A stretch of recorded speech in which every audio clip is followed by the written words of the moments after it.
तो आपको सुनकर हैरानी होगी, हमारे जो दोस्त हैं, सहयोगी हैं, जिनका वजन बहुत ज्यादा था, उन्होंने पानी सिप सिप करके पीना शुरू कर दिया और भोजन के 1.5 घंटे के बाद पानी पीना शुरू। ये 2 सूत्रों का ही परिणाम है कि सबके वजन पहले से आधे हो गए, सिर्फ पानी पीने का तरीका बदला। फिर मैंने डॉक्टरों से बात की कि ये चक्कर क्या है, तो उन्होंने कहा बात सीधी सी ये है कि जो लार है ना, इसकी मेडिसिनल प्रॉपर्टी सबसे ज्यादा है।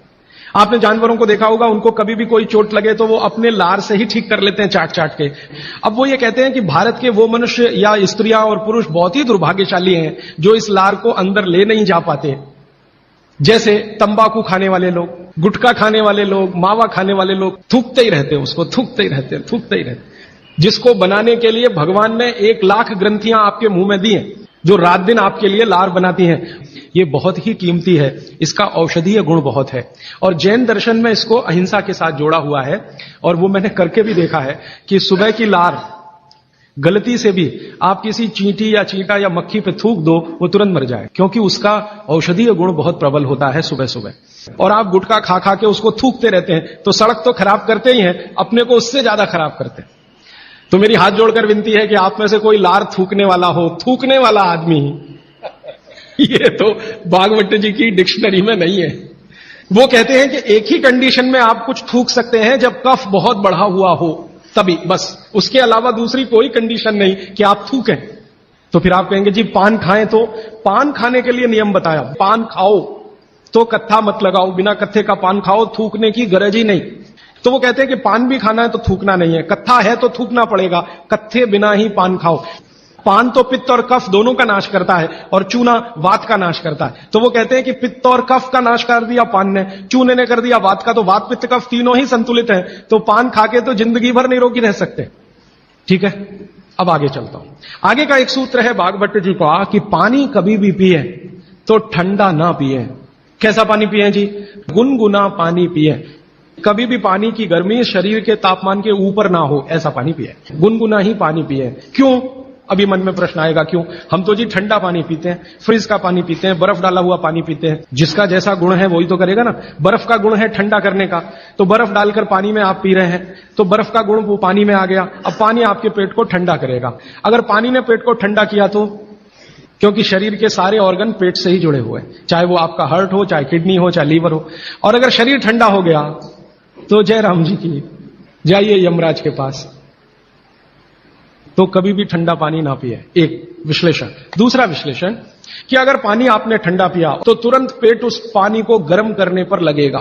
तो पानी को गर्म करने के लिए उसको अतिरिक्त ऊर्जा की जरूरत पड़ेगी, और अतिरिक्त ऊर्जा उसको रक्त में से आएगी। तो शरीर के सब हिस्सों का रक्त पेट की तरफ जाएगा। उसने बाकी हिस्सों में रक्त की कमी कर दी, और यह कमी हर समय ऐसे ही आती रहे, आप ऐसे ही ठंडा पानी पीते रहे, ऐसे ही कमी आती रहे, पीते रहे, कमी आती रहे, तो एक दिन वो अंग काम करना बंद कर देंगे, क्योंकि उनको रक्त की सप्लाई कम हुई है। और वो अंगों ने काम करना बंद किया तो ब्रेन हेमरेज हो गया, पैरालिसिस हो गया, हार्ट अटैक हो गया। तो ये सारी बीमारियों को क्यों बुलाते हैं ठंडा पानी पी के? मैंने उन लोगों को देखा जो चिल्ड वाटर पीते हैं, वो सवेरे सवेरे अगर संडास घर में गए टॉयलेट में, तो 1-1 घंटे बाहर नहीं निकलते, कभी कभी तो 2-2 घंटे नहीं निकलते, बैठे ही रहते अंदर। उनको पूछो भाई क्या कर रहे थे 2 घंटे टॉयलेट रूम में? कहते हैं जी न्यूज़पेपर पढ़ रहे थे, मैगजीन पढ़ रहे थे। क्यों पढ़ रहे थे? तो कहते हैं टॉयलेट आती ही नहीं, माने स्टूल पास होता ही नहीं, संडास होती ही नहीं, उतरती नहीं, तो क्या करें। और वो बेचारे वहां बैठे बैठे कई बार इतने परेशान हो जाते हैं कि तरह तरह की आवाजें निकालते हैं, फिर भी नहीं आती। फिर वो गाना गाते हैं, मेरे सपनों की रानी कभी आएगी, वो आती नहीं है। और कभी कभी जब बहुत ज्यादा परेशान हो जाते हैं ना, तो एक गाना गाते हैं, एक बार आजा आजा आजा, वो तब भी नहीं आती। ये है समस्या कि जो लोग बहुत ठंडा पानी पिएंगे उनको एक बीमारी है, वो है कॉन्स्टिपेशन, कब्जियत, कोष्ठबद्धता, बद्ध कोष्ठ होना। कॉन्स्टिपेशन का मतलब आपकी जो इंटेस्टाइन है ना, लार्ज इंटेस्टाइन, वो एकदम ऐसी संकुचित हो गई। तो अगर आपकी लार्ज इंटेस्टाइन ऐसी हो गई तो आपकी जिंदगी भी ऐसी ही हो जाएगी। फ्रिज का रखा हुआ पानी ना पिए, बर्फ डाला हुआ पानी ना पिए, आइसक्रीम कभी भी ना खाएं, तो गर्म भोजन और ठंडी आइसक्रीम कभी ना खाएं। अक्सर मैं शादियों में, बारातों में जाता हूं तो वहां मैंने देखा है कि भोजन गर्मा गर्म कराएंगे, अंत में आइसक्रीम जरूर खिलाएंगे। सर्वनाश, बुला बुला के हमारा सत्यानाश करते हैं। ना मरो तो जल्दी मर जाओ। ऐसा आजकल आतिथ्य इस देश में चल रहा है। पहले कहते थे अतिथि देवो भव, अभी अतिथि दुश्मन भव। अभी चौथा सूत्र, आज का आखिरी सूत्र। भागवत जी कहते हैं कि सुबह का जीवन आपका जब शुरू होता है तो दिन की शुरुआत में सबसे पहले पानी पिए। दांत धोए बिना पानी पीना, मुंह धोए बिना पानी पीना, कुल्ला किए बिना पानी पीना। कारण उसका यह है कि रात भर जब आप सो रहे थे तो शरीर की सारी क्रियाएं तो शिथिल हो जाती हैं, लेकिन ये लार बनने की क्रिया ज्यादा शिथिल नहीं होती, ये चालू रहती है।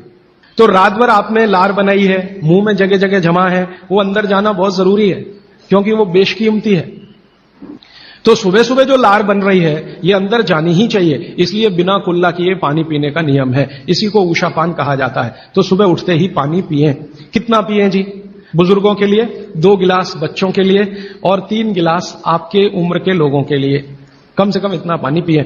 भागवत जी ने ये जो कहा ना सुबह की लार बहुत कीमती होती है, मैंने इस पर थोड़े कुछ एक्सपेरिमेंट किए पिछले एक आध साल। बहुत सारे कुछ पेशेंट ऐसे हैं जिनको डायबिटीज है, और डायबिटीज की कंडीशन में आप जानते हैं कि कोई घाव हो जाए, घाव तो जल्दी भरता नहीं। मैंने उनको दवाएं बंद किया होम्योपैथी का। फिर मैंने कहा भैया, भागवत जी ने कहा कि सुबह की लार बहुत कीमती है, तुम ऐसा करो सुबह उठते ही जो लार है ना उसको लगाओ तुम्हारे घाव पे, और आप देखेंगे चमत्कार। 15 से 20 दिन में घाव भरना शुरू, 3 महीने में बिल्कुल बराबर।